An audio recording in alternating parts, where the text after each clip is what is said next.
धर्मपीठाचे अधिकारी आणि सज्जन हो,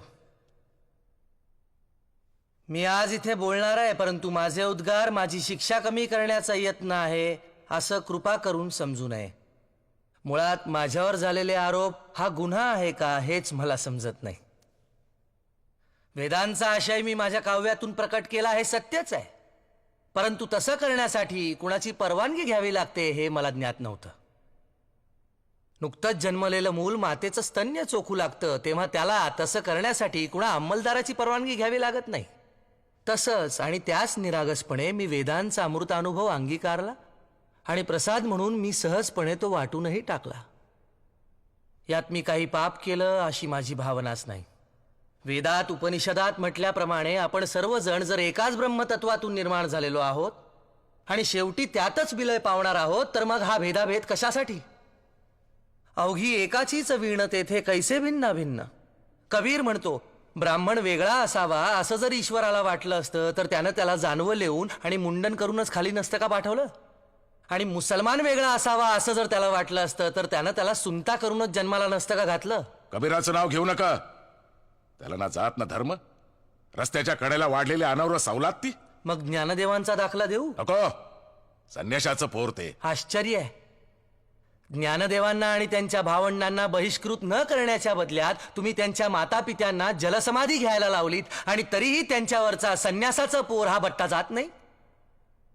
बर, मग पैठणचे एकनाथ महाराज नको. तुम्हाला वेद नको, अद्वैत तत्वज्ञान नको, वारकरी परंपरा नको, मग तुम्हाला हवाय तरी काय? अहो, जिथे अंधार होता तिथे दिवे लावण्याचा आम्हाला अधिकार नाही असं तुम्ही म्हणता, तर मग तुम्ही दिवे लावायचे. आम्ही काय करावं हे तुम्ही सांगू नका. ज्ञान मिळवण्याचा अधिकार प्रत्येकाला आहे.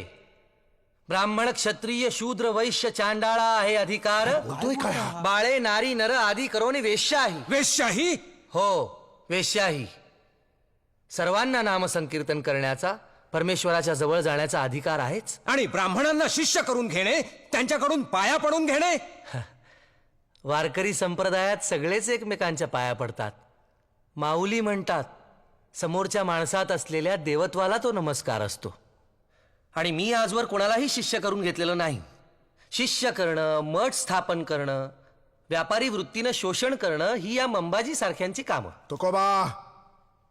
तुकोबा, तुम्ही कितीही बडबड केलीत तरी स्मृती श्रुतीप्रमाणे तुम्ही गुन्हा केलेला आहे. या गुन्ह्याची शिक्षा काय आहे तुम्हाला माहितीये? स्मृती ग्रंथात सावकारी करणाऱ्या, सेवा करणाऱ्या, शेती करणाऱ्या ब्राह्मणांना शूद्र म्हटलंय. हेही तुम्हाला ठाऊक असेलच. एरवी अंत्यजांचा विटाळ मांडणारे हेच ब्राह्मण कर्ज वसूल करण्यासाठी त्यांच्याच वस्तीतून फिरतात. याला तुम्ही काय म्हणाल? का कायदा फक्त आमच्यासाठी आहे? तू गरजेपेक्षा जास्त बोलतोयस. सत्या मामनी नव्हे गबाळाचे धनी, देतो तीक्ष्ण उत्तरे पुढे व्हावयासी बरे.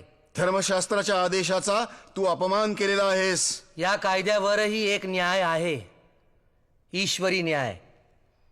या धर्मपीठावरही एक पीठ आहे ज्याची योजना तुम्ही अवेरताय.